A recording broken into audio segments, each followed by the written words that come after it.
অতিরিক্ত মূল্য দিয়ে তার কাছে নিজেকে সস্তা করে ফেলো না।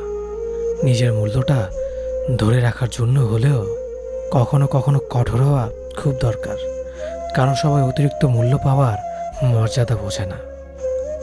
ভালো থাকতে হলে মাঝে মধ্যে একটু নিষ্ঠুর হতে হয়।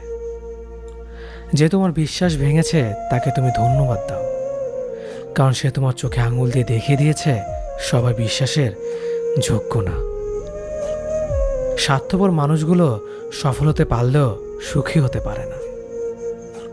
বুঝতে শিখুন কে সময় নিয়ে আপনার সাথে কথা বলে আর কে সময় পেলে আপনার সাথে কথা বলে। পৃথিবীতে কঠিন বাস্তবের মধ্যে একটি বাস্তব কথা হলো, মানুষ যখন সফলতার দ্বারপ্রান্তে এসে পৌঁছায় আর তখনই প্রিয় মানুষটি হারিয়ে যায়।